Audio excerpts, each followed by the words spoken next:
Common sense is not common, but if you don't have common sense, you will learn the hard way. Tinubu's Yoruba presidency is going to spell doom for the image of the Southwesterners. After 8 years, what will the Nigerians think of the Southwest? When you look at the bigotry, when you look at the hypocrisy, when you look at the hatred, when you look at the gaslighting, when you look at how they support evil. During Jonathan's regime, a Southerner, South-South, I don't understand what South-South means, but let's use the word South-South.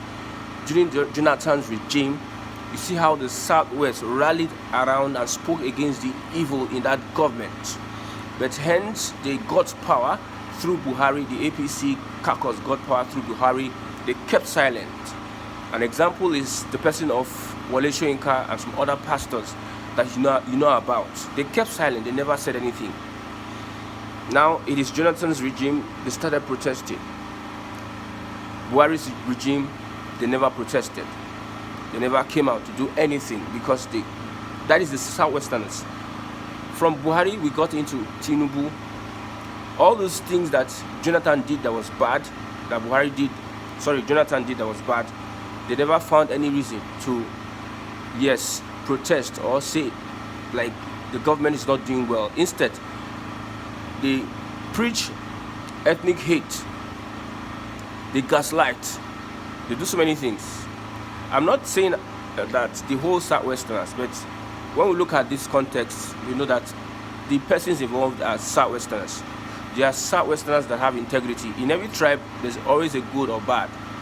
But since these guys have been allowed to dominate the political space, these guys that are destroying the image of the Southwest with what is happening in Tinubu's government, many people were shocked at the kind of hatred that has been shown in the past 1 year by some people from the same region. The same people were castigating a P2B who is not a president. P2B will never be president. That's what they say. But they leave Tinubu, who is their brother, in that contest. They don't criticize, don't hold him accountable. Instead, they find a way to gaslight you, making you look as a bad person. If you are standing up against Tinubu's policies, they look at you. If you're an Igbo, they start using the Igbo thing, the IPOB terrorist, just to silence you. This is the typical Southwesterner in this dispensation. And after 8 years of Tinubu's administration, because he's going to win, no matter the coalition of PDP, Labour Party, NNPP, Tinubu is going to win the next election, 8 years. If you want to know what the future holds, if you want to see tomorrow, listen to this broadcast.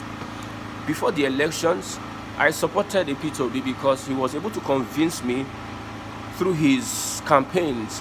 No other person could convince me through his campaigns. Atiku was playing sectional politics. He told the Northerners that don't vote for any other person other than me. There were never concrete things that he was able to convince me about.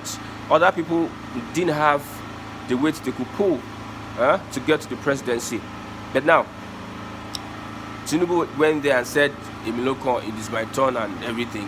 So I supported P2B's presidency. But I said Tinubu was going to win because I saw the machinations. I saw the handwriting on the wall. I saw how people were disenfranchised. If you go to collect your voter's card, there's an intentional delay. They will intentionally delay you and not allow you to get your voter's card. If you have a certain name, they will look for excuses. The corruption in INEC then was to disenfranchise some persons from not getting their voter's card. You remember what happened in Lagos, in the southeast and in the north. The north, literally, they go to give them their voter's card at home. In the southeast, you have a whole lot of people wanting to register to vote, but you have only just one INEC official being lackadaisical, feeling less concerned. These are same INEC in the north, where people are not going out to get voters cards. They take their voters cards to their home. But in the east, you see in Enugu where people were lining up for days to get their voters card. What does that tell you? There's a deliberate, and it is being championed by the APC and also the Southwest. So the image the Southwest has pulled off in the past 1 year is going to tell you the kind of persons they are. The reason why I'm doing broadcasts like this is because I want to preserve my heritage as somebody from the Southeast. Many people have come up with so many broadcasts denigrating the Igbos. And I'm an Igbo man, so I will not take that lightly. They say karma is a bitch. Look at what is happening in the north. The Nigerian Civil War, young people were killed, old were killed, women were killed. Starvation, there was hunger in Biafra. Millions of people died due to hunger, and they were children. But for the fact that God of Israel is behind the Biafrans and the Southeasterners, look at what Nigeria is today. Just take a look at what Nigeria is today. Just take a look at the country called Nigeria, how it is moving, how it is progressing. Since the onslaught on the Southeast, the Biafrans, Nigeria has never remained the same, and may not ever remain the same. Like I said, that's my opinion. Nigeria is destined to fail. Nigeria as an entity, not the individuals. Individuals can prosper in the midst of failure, a failed country.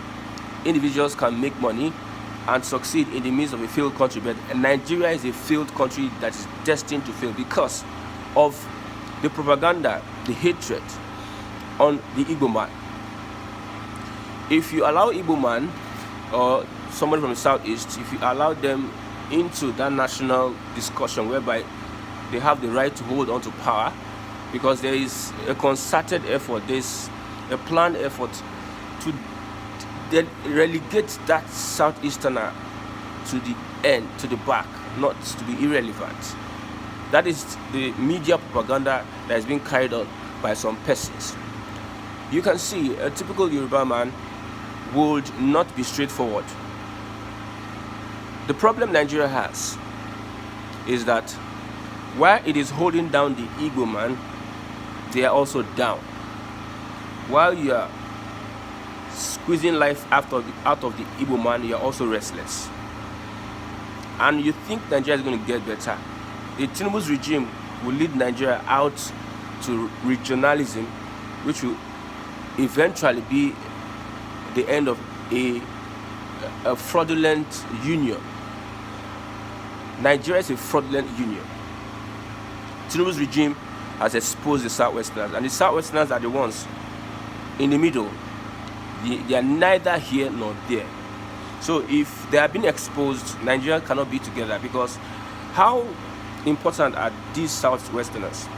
Although hypocritical is one of the things that they have shown over the years, they align with the North to fight against the South, the Southeast, South. They align with the North. They know the North wants power. They know the North wants one Nigeria. A Nigeria that is unified will benefit the North. They know that. So they would stay in the middle. They are neither here nor there. They will sponsor an Igbo for agitation. They will push a Tinubu for presidency. When the North want to strike, they instigate or stir up the Oduduwa People's Nation, Oduduwa Nation. They play that politics. They are neither here nor there. But the North, they are watching. The greatest enemy of Tinubu, the greatest undoing of Tinubu 2027 will be the North. The North, they are preparing to hold forth in the North, because Southwest is going to, the next election is going to be a regional politics. The Southwest, they are consolidating their states so that APC will have the upper say. They are telling non-indigenous, you don't have a right to vote. Go back to your Anambra, go back to wherever you're coming from. That is where you're going to vote. Don't vote in our region, in our state. If you are not a Yoruba person, don't vote. So the North also, they are trying to do the same thing to secure their region. The Tinubu APC will not have the kind of votes or support he had 2023.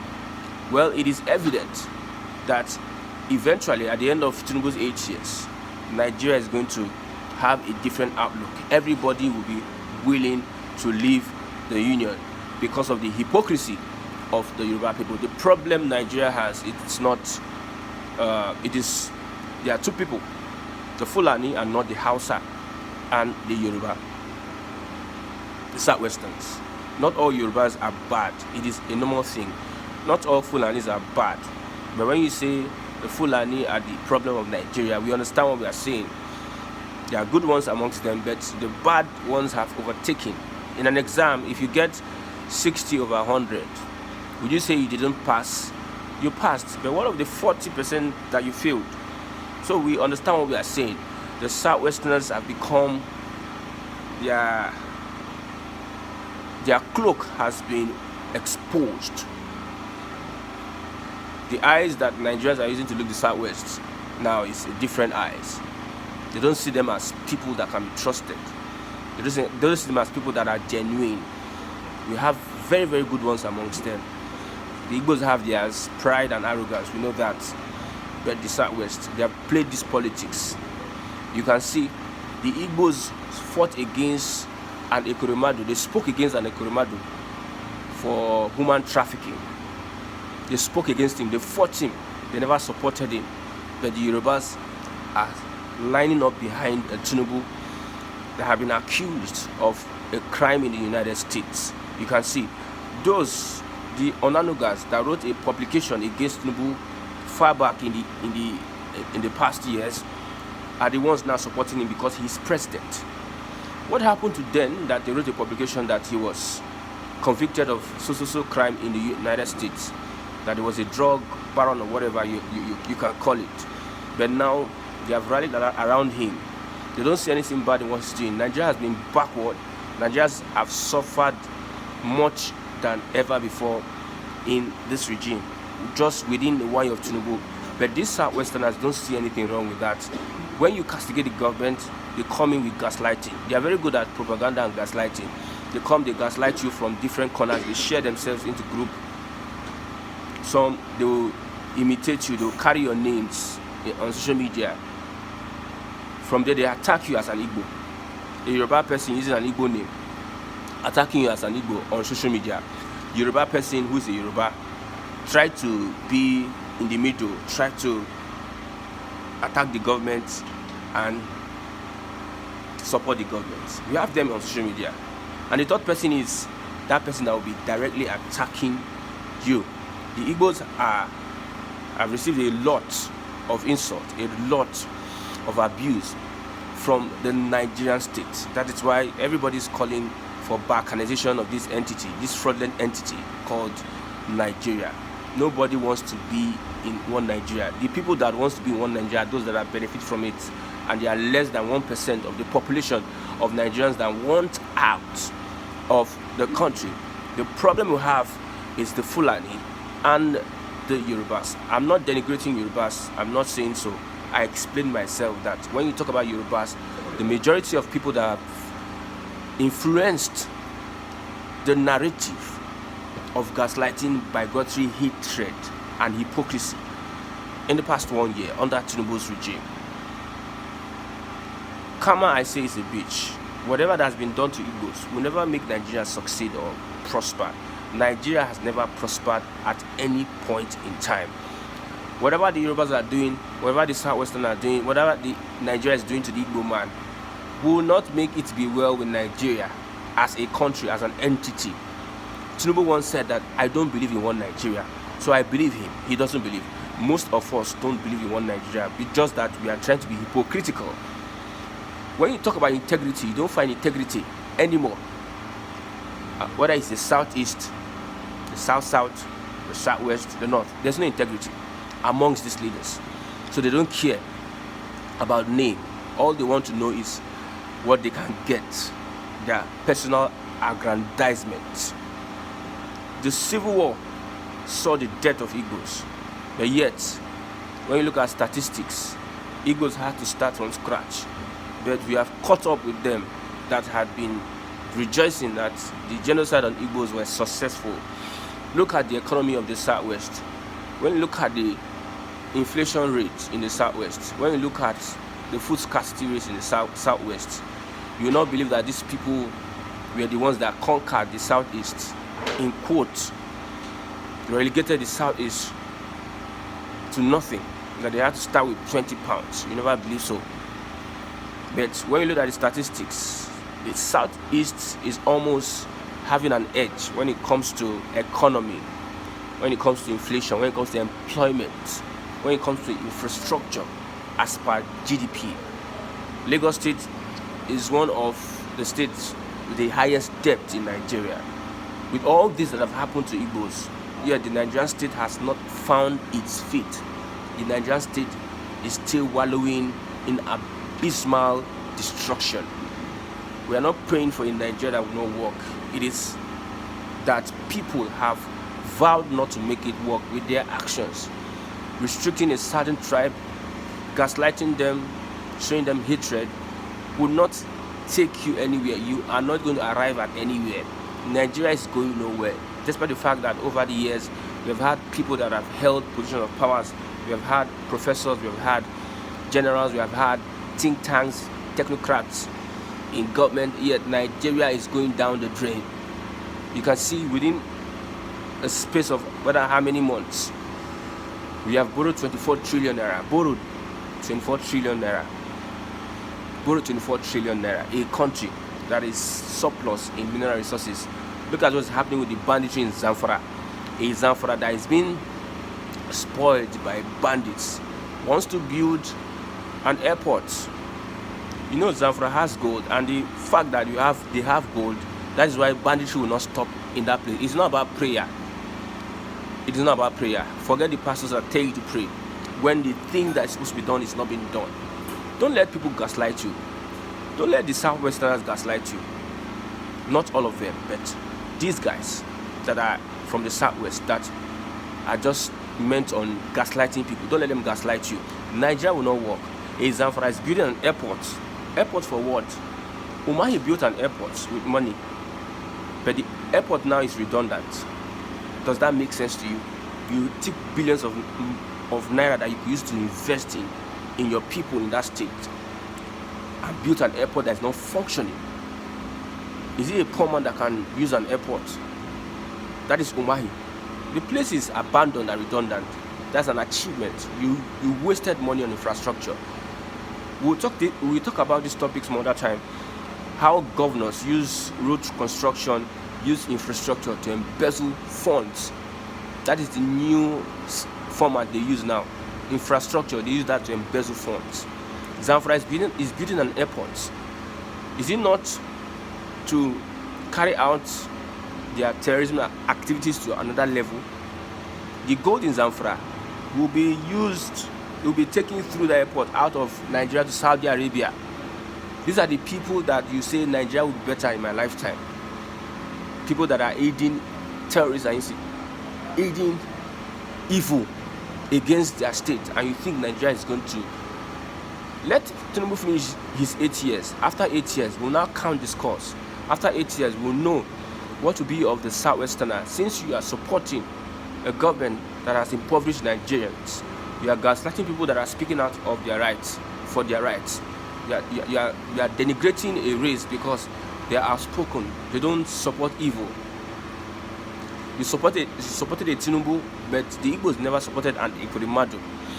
They castigated him to the extent that they supported that if he was complicit of that crime, he should go for it. But some persons, they are playing politics. They are wise. They are wise playing politics.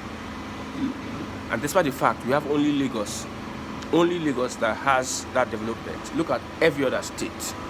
The supposed development is not there. With all this politics that is being played, with all the positions that is being acquired, with all the monies that is being made in revenue, yet Nigeria has not gotten to any place at all. When we talk about the Committee of Nations, they say karma is a bitch. Karma will eventually catch up with a country that wants to stop the sun from shining. Thank you.